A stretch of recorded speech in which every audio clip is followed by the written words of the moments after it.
नमस्कार दोस्तों, स्वागत है आपका स्टडी फॉर सिविल सर्विसेज में। वीडियो को पूरा देखिए। कोई भी आपका फीडबैक है, कोई सजेशन है, तुरंत वीडियो में कमेंट करके जरूर बताइए। अच्छा लगे तो वीडियो लाइक जरूर कर लीजिए और ऐसे वीडियो लगातार फ्री में पाने के लिए चैनल को तुरंत सब्सक्राइब कर लीजिए और बेल आइकन को जरूर टैप कर लीजिए ताकि आगे भी सारे वीडियो आपको मिलते रहे। यूट्यूब में फॉलो करते हैं तो प्लीज ये वाला फ्री टेलीग्राम चैनल जरूर ज्वाइन कर लीजिएगा। सारे नोटिफिकेशन, सारे अपडेट यहीं पे आते हैं, ध्यान रखिएगा। स्टडी फॉर सिविल सर्विसेज का कोई भी पेड ग्रुप अगर आपको ज्वाइन करना है तो सिर्फ 856480560660897423864455 यही नंबर है हमारे, सिर्फ जहां पे कॉल या व्हाट्सएप कर सकते हैं।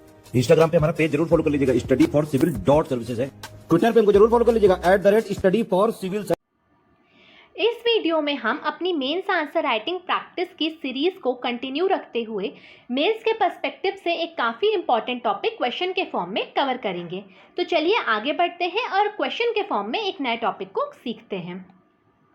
हमारा क्वेश्चन कह रहा है, what role was played by India in the liberation war of Bangladesh. Bangladesh के मुक्ति संग्राम में भारत की क्या भूमिका थी।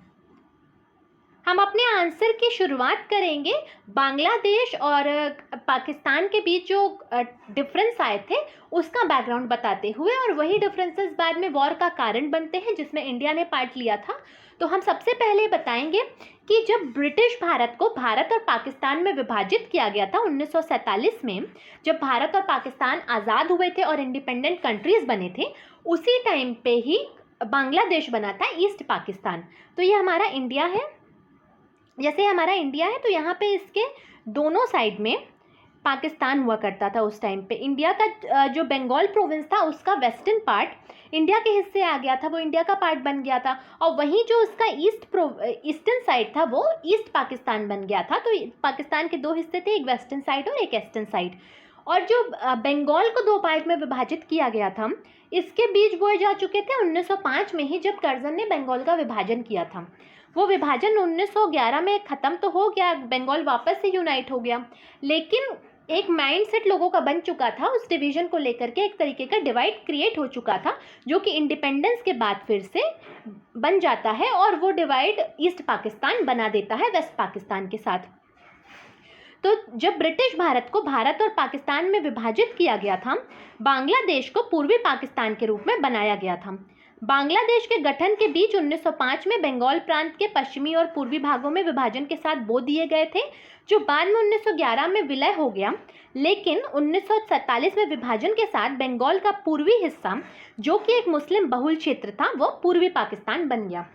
देखिए यहाँ पे बंगाल में जो हिस्सा मुस्लिम डोमिनेटेड था उसको बना दिया गया था ईस्ट पाकिस्तान, और जो वेस्ट साइड था इंडिया का, जो वेस्ट बाउंड्री थी जहाँ पे मुस्लिम मेजॉरिटी लोग थे, वो बन गया था वेस्ट पाकिस्तान। लेकिन इस ईस्ट पाकिस्तान में भी जो परसेंटेज ऑफ हिंदूज था वो वेस्ट पाकिस्तान से ज़्यादा था। यहाँ मुस्लिम मेजॉरिटी तो दोनों थे, लेकिन थोड़े थोड़े हिंदू भी मिक्स हुए थे ना।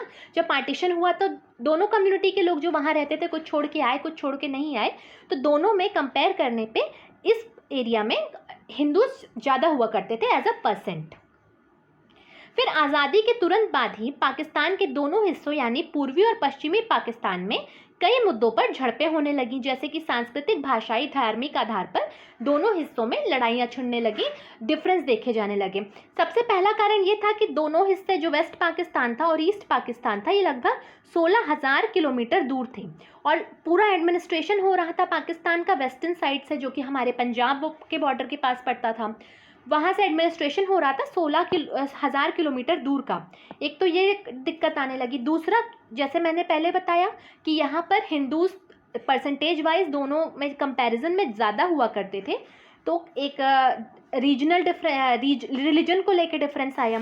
फिर उसके बाद कल्चरल डिफरेंस, क्योंकि वेस्टर्न साइड पंजाबी डोमिनेटेड था, ईस्टर्न साइड बंगाली डोमिनेटेड था, तो कल्चर का डिफरेंस आया। और फिर डिफरेंस आया लैंग्वेज का, क्योंकि वेस्टर्न प्रोविंस में बोली जाती थी उर्दू पंजाबी और ईस्टर्न प्रोविंस में बंगाली बोली जाती थी, और लैंग्वेज ही आधार बनी, जो कि एक तरीके का मूवमेंट शुरू हुआ। फिर बाद में वो मूवमेंट और बढ़ा, और उसके बाद बांग्लादेश की लिबरेशन वॉर शुरू होती है, पाकिस्तान के साथ वॉर होती है और बांग्लादेश इंडिपेंडेंट कंट्री बनता है। तो सबसे पहला मूवमेंट जब चालू होता है 1948 में, जब पाकिस्तान के गवर्नर जनरल जो कि जिन्ना थे, उन्होंने उर्दू को पाकिस्तान की आधिकारिक भाषा घोषित कर दिया। उन्होंने 1948 में कहा कि उर्दू बोली जाएगी वेस्टर्न पाकिस्तान में भी, ईस्टर्न पाकिस्तान में भी। तो इससे जो ईस्टर्न पाकिस्तान के लोग थे उनको लगा कि हमारी लैंग्वेज ख़त्म होगी, हमारा कल्चर ख़त्म होगा। तो अपनी लैंग्वेज को प्रोटेक्ट करने के लिए उन्होंने मूवमेंट चलाया और उस मूवमेंट को लीड किया मुजिबुर रहमान ने। और बांग्लादेश को बंगाली भाषा को बचाने के लिए उन्होंने आंदोलन शुरू किया। इस आंदोलन में लोगों ने बढ़ चढ़कर हिस्सा लिया और इस आंदोलन को सप्रेस करने के लिए पाकिस्तान की सरकार ने आर्मी भेजी ईस्ट बांग्लादेश में। और 21 मार्च 1952 को इस आर्मी ने वहाँ पे काफ़ी ब्रूटली हत्याएं करी थी और अपनी शहादत दी लोगों ने अपनी भाषा की रक्षा करने के लिए। इसलिए तब से 21 मार्च को अंतर्राष्ट्रीय मातृभाषा दिवस के रूप में चिन्हित किया गया है। तो आप में से जिन लोगों ने ईपीएफओ का पेपर दिया होगा लास्ट ईयर, उसमें ये क्वेश्चन पूछा गया था कि किस देश के इनिशिएटिव से शुरू हुआ है अंतर्राष्ट्रीय मातृभाषा दिवस। आंसर था बांग्लादेश। और ये क्वेश्चन शायद यूपीएससी में भी पहले पूछा जा चुका है, तो इस क्वेश्चन को आप याद रखिएगा। उसके बाद जो लैंग्वेज को लेकर के जो आंदोलन शुरू हुआ था, फिर धीरे धीरे वो और भी तरफ बढ़ने लगा। उसमें और भी रीज़न जुड़ते गए, जैसे कि सामाजिक मुद्दे बहुत सारे जुड़े और फिर धीरे धीरे बहुत से कारण बने, जिससे 1971 का युद्ध हुआ। तो आवाम और कौन कौन से कारण बने इन्हें हम समझेंगे। तो सबसे पहला कारण बना था पूर्वी प्रांत को कम शक्तियां दी गई थी, ईस्टर्न प्रोविंस को कम पावर्स दी गई थी। देखिए पाकिस्तान का पूरा एडमिनिस्ट्रेशन वेस्टर्न साइड से होता था, जहां पर पाकिस्तान के इंटेलेक्चुअल लोग रहा करते थे और वहां पे मुस्लिम ज़्यादा थे कंपैरेटिवली जो ईस्टर्न साइड में हुआ करते थे।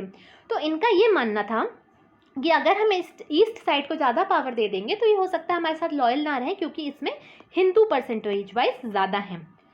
तो हुआ ये कि जब पाकिस्तान का कॉन्स्टिट्यूशन बन रहा था तो वहाँ पे प्रोविज़न को अलग अलग पावर डिवाइड की जा रही थी कि किस प्रोविंस को कितनी पावर होगी। तो उसी पावर में इन्होंने ईस्टर्न साइड को काफ़ी कम पावर दी, पहला रीज़न ये बना।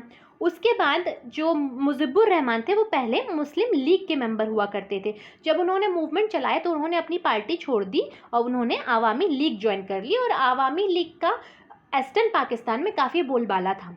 जब पाकिस्तान के फर्स्ट जनरल इलेक्शन हुए तो आवामी लीग बहुमत से जीती और उसके अपोजिशन में कोई भी सरकार ऐसी नहीं थी जो कि कोएलिशन से भी उसको टक्कर दे सके।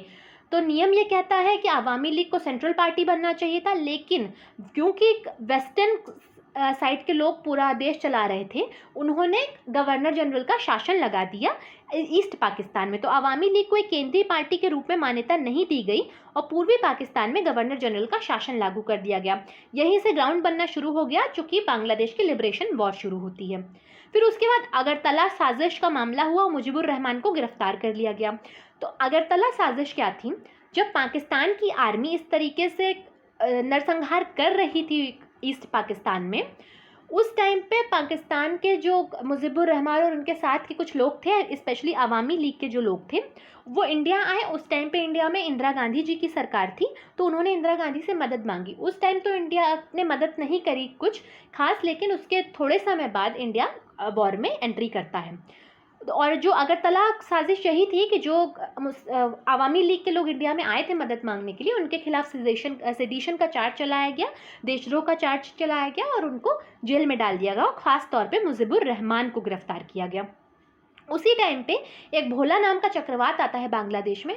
आपने मैप देखा हुआ है तो आपको पता है बांग्लादेश कितना साइक्लोन प्रोन एरिया है। हर साल वहाँ बांग्लादेश के आसपास, हमारे इंडिया के कोस्ट के भी आसपास साइक्लोन्स आते रहते हैं। तो उस टाइम पे बहुत बुरा चक्रवात एक आता है जिससे बहुत सारे लोगों की जानें जाती हैं, उनका घर उजड़ जाते हैं, भुखमरी छा जाती है। लेकिन जो पाकिस्तान की गवर्नमेंट वेस्ट साइड में बैठी हुई थी उसने कुछ नहीं किया उन लोगों को प्रोटेक्शन देने की, उन लोगों को रिहेबिलिटेशन देने के लिए, मदद करने के लिए। ना ही उस टाइम पे जो अमेरिका पाकिस्तान का बहुत दोस्त बन रहा था उसने किसी तरीके की मदद प्रोवाइड करी, ना यूरोप से कोई मदद मिली, मतलब बेसिकली उन्हें कोई मदद नहीं मिली। इससे लोगों के मन में आक्रोश आ गया। फिर 26 मार्च 1971 को पाकिस्तान ने चलाया ऑपरेशन सर्चलाइट। ऑपरेशन सर्चलाइट क्या था? अपनी आर्मी को भेजा, जो लोग वहाँ पर मूवमेंट चला रहे थे उस टाइम तक शुरू हो गया था, बांग्लादेश लिबरेशन मूवमेंट वहाँ पर शुरू हो चुका था। तो जो पाकिस्तान आर्मी ने वहाँ पर पाकिस्तान गवर्नमेंट ने वहाँ पर अपनी आर्मी भेजी और जो लोग मूवमेंट में पार्टिसिपेट कर रहे थे उसमें हिंदूज़ भी बहुत बड़ी संख्या में थे। सबको बहुत बुरी तरह मारना शुरू करा, बहुत जानें ली गई और उसी समय फिर जो लोग परेशान हो रहे थे वो इंडिया का बॉर्डर क्रॉस करके इंडिया आने लगे। तो इंडिया में हो गया, रिफ्यूजी इशू होने लगा, शरणार्थी बहुत सारे आने लगे यहाँ पर। और उसी टाइम पर एक मुक्ति वाहिनी नाम का एक संगठन बनता है बांग्लादेश में।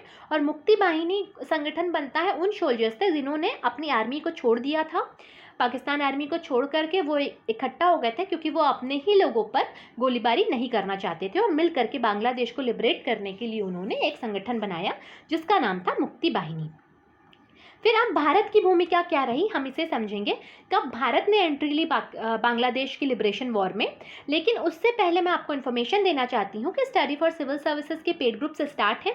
आप नीचे दिए गए नंबर्स पे कांटेक्ट करके इन पेड ग्रुप्स को ज्वाइन कर सकते हैं। यहाँ पर आपको 1-to-1 गाइडेंस के साथ सारा स्टडी मटेरियल प्रोवाइड किया जाएगा। मेंस आंसर राइटिंग प्रैक्टिस के सारे वीडियोज़ की PDF भी प्रोवाइड कर दी जाएगी। इसके साथ ही साथ आपको 1-to-1 गाइडेंस के थ्रू सारी क्यूरी, सारे डाउट, सब कुछ सॉल्व किया जाएगा। नीचे दिए गए नंबर्स पे कांटेक्ट करें, ग्रुप्स को ज़रूर ज्वाइन करें, आपकी प्रिपरेशन में बहुत फ़ायदा देखने को मिलेगा।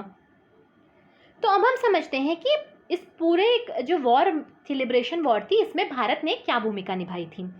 तो भारत की भूमिका तब शुरू होती है जब पाकिस्तान में पाकिस्तानी सेना ऑपरेशन सर्च लाइट चलाती है और ईस्ट पाकिस्तान, जो कि एट प्रेजेंट बांग्लादेश है, उसमें लोगों का नरसंहार करती है। तो ऑपरेशन सर्चलाइट के तहत पूर्वी पाकिस्तान पर हमला किया गया। तो शरणार्थी इंडिया आ गए सीमा पार करके। इस बड़े पैमाने पर शरणार्थी संकट ने भारत को मुक्ति के युद्ध में बांग्लादेश की मदद करने के लिए प्रोत्साहित किया। तो अब इंडिया एक लिमिट तक ही लोगों को रेफ्यूज दे सकता है, उन्हें शेल्टर प्रोवाइड कर सकता है, क्योंकि उस टाइम इंडिया भी तुरंत ही आज़ाद हुआ था, तो उसके भी पास बहुत सारे रिसोर्सेज नहीं थे, उसकी भी इकॉनमी इतनी अच्छी नहीं थी। तो इंडिया उस टाइम पर जितने लोगों की मदद कर सकता था जो शरणार्थी आ रहे थे उसने की। लेकिन फिर एक टाइम आया जब इतना शरणार्थी संकट इंडिया में होने लगा कि अब उससे लगा कि अब हम और नहीं बर्डन ले सकते हैं। तो फिर उसने सोचा कि एंट्री करना है। इंडिया एंट्री करना चाहता था बांग्लादेश की मदद करने के लिए, लेकिन उसी टाइम पर पाकिस्तान ने इंडिया पर हमला कर दिया और फिर इंडिया ने वॉर करी। तो हुआ क्या, 3 दिसंबर 1971 को पाकिस्तान ने ऑपरेशन चंगेज़ खान चलाया।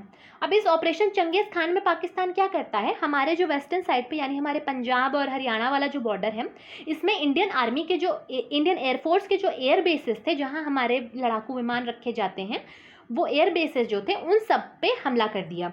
बहुत हमारा नुकसान हुआ, हमारे एयर फाइटर्स का नुकसान हुआ। उसी का फिर रहने के लिए फिर इंडिया हमला करता है पाकिस्तान के पोर्ट्स पे। तो पाकिस्तान का जो कराची पोर्ट है, इस पे इंडिया की नौसेना ने हमला किया और इतना शानदार रोल इंडिया की नौसेना ने निभाया, उसने पूरा का पूरा कराची पोर्ट वाला एरिया ब्लॉक कर दिया। अमेरिका से पाकिस्तान ने मदद मांगी थी, तो अमेरिका एक फ्लाइट कैरियर, अपना एक शिप भेज रहा था पाकिस्तान के पास, वो भी नहीं एंट्री कर पाया। और पूरा का पूरा एक रीजन, यहाँ का जो इंडिया के पास का ये रीजन है, जो गल्फ ऑफ खंबात के पास का रीजन इधर से पड़ता है, इधर कराची पोर्ट पड़ेगा, ये सब कुछ इंडिया की नौसेना ने ब्लॉक कर दिया, जिससे कि पाकिस्तान की आर्मी और बांग्लादेश तक रीच नहीं कर पाई। उसके बाद क्या होता है, इंडिया की जो आर्मी होती है उसको इंडिया भेजता है बांग्लादेश में।